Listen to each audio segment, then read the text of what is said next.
In this video, I'm going to show you how to scrape a website's API. When we scrape APIs, most of the time we won't work with the HTML markup as we did in previous videos. So we won't use XPath. Instead, we'll have to work with a JSON file and parse it in Python. So the website we're going to scrape, it's called Quotes to Scrape. So as you can see, it has some quotes and the name of the author, and if you scroll down, you see a pagination. So you have to click next to go to the next page. But we're going to go to the website quotestoscrape.com/scroll. So you get instead infinite pagination. So as you scroll down, more quotes will appear, which is known as infinite scrolling. Now let's start scraping the API of this website. First, we right click and then we click on Inspect. Now instead of working with the Elements tab, we'll work with the Networks tab. So I click on Networks and you should see this now. After this, we're gonna press on the XHR option, which stands for XML HTTP request. Now I'm going to refresh the website so we get the request of the first page.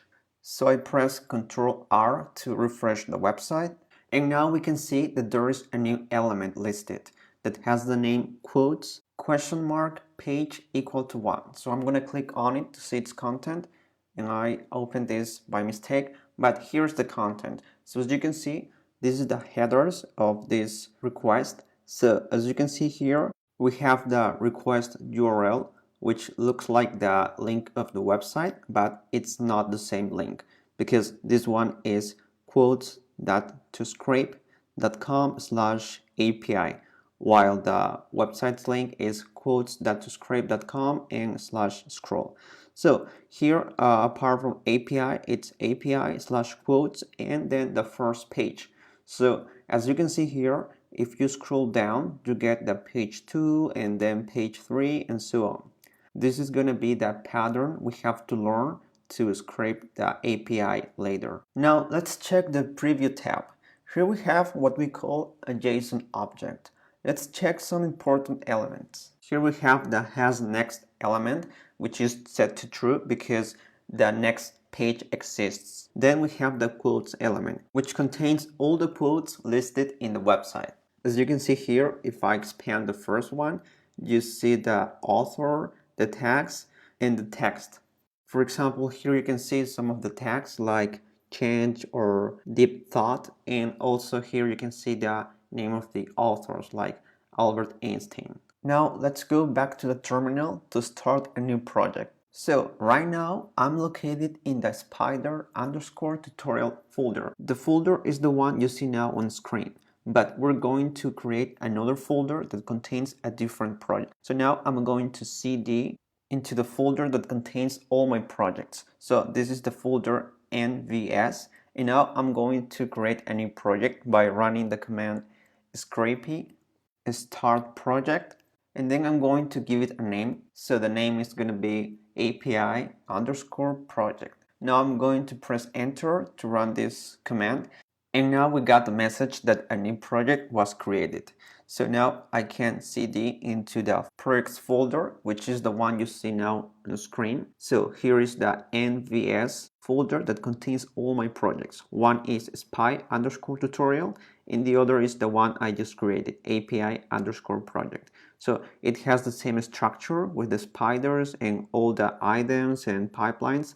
It's the same structure as the other projects, but we're starting now from scratch with a new project. Now I'm going back to the terminal. I'm going to cd into the new projects folder. So I write cd API_project and then press enter.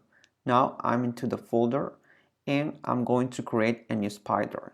So I write the command scrapey genspider and then the name of the new spider we want to create. In this case, I'm going to name it quotes. And then we write the name of the website.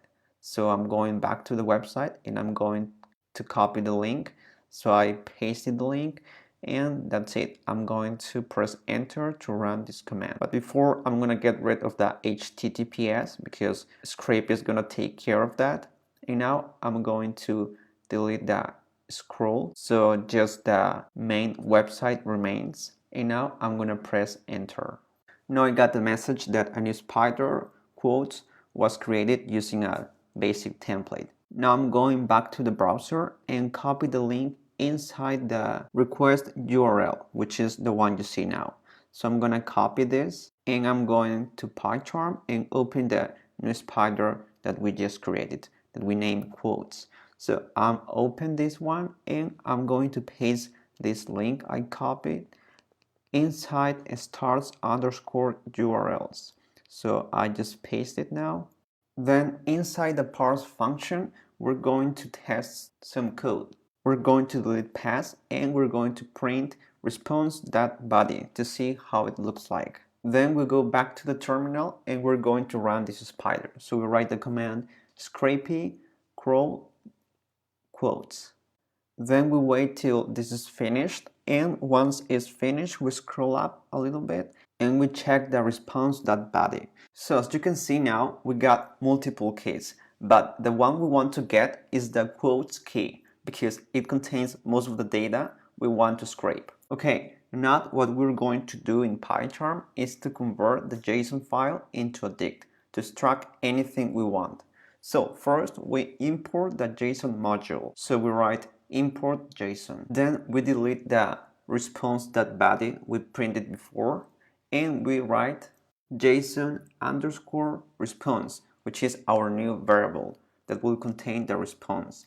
And this is equal to JSON.loads. And inside parentheses we write response.body, which is the response we got before. So here we're just loading the response into a JSON object. Next we're going to reuse this JSON underscore response and we're going to write that get. And inside parentheses we write quotes. This will get only the quotes key that we saw before. This key has all the data we're going to scrape later. Now I'm going to put this into a variable I'm going to name quotes. So I write quotes equal to this. And now I'm going to print the quotes to see how it looks like. Now I'm going back to the terminal and I'm going to clean this up and I'm going to run the command scrapy crawl quotes. So now that this is finished, I'm going to scroll up and I'm going to see what was printed. So here I get the author's key, the tags key, and the text. So everything is perfect. So I go back to PyCharm to continue writing some code. Now let's loop through the elements inside quotes. So I write for quote in quotes colon and I press enter, and now we're going to yield and open curly braces to yield the data we're going to scrape. And now I'm going to write author colon and I'm going to duplicate this and add commas. So here what we're going to do is to use this quote element that is obtained from the quotes object and we're gonna get some data inside it. Now let's go back to the browser to check one more time the keys. So I go to the preview tab and now we see the keys. So now we see the author key, the tags key, and the text key. So the author key has the name and the link of the author's name. So let's get only the author's name and let's go back to PyCharm to implement this with code. So here in PyCharm, inside the author, we're going to write quote.get and we're going to open parentheses. And inside parentheses, we're going to write author. Now, to get the name inside the author key, we're going to write get once again. And we're going to open parentheses and inside parentheses, we write name.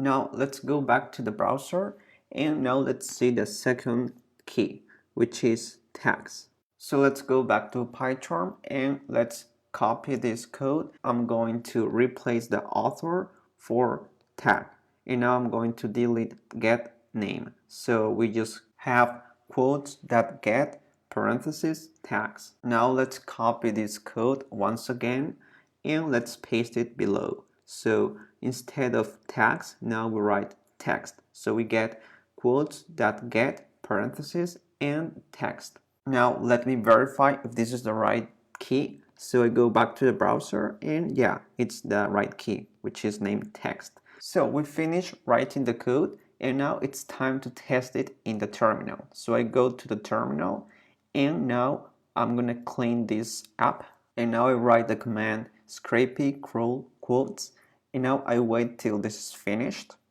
And once this is finished, I'm going to check the output. So as you can see, this is what we scraped, but let's check this in a JSON file or in a CSV file. So let's put the data into a more readable format. So I'm going to clean this, write scrapey crawl quotes, but now I'm gonna add -o and then quotes.csv, or you can use also JSON. So I'm gonna use JSON to export this in a JSON file. So now I press enter to execute this command, and now I'm going back to PyCharm to see the new JSON file I just created.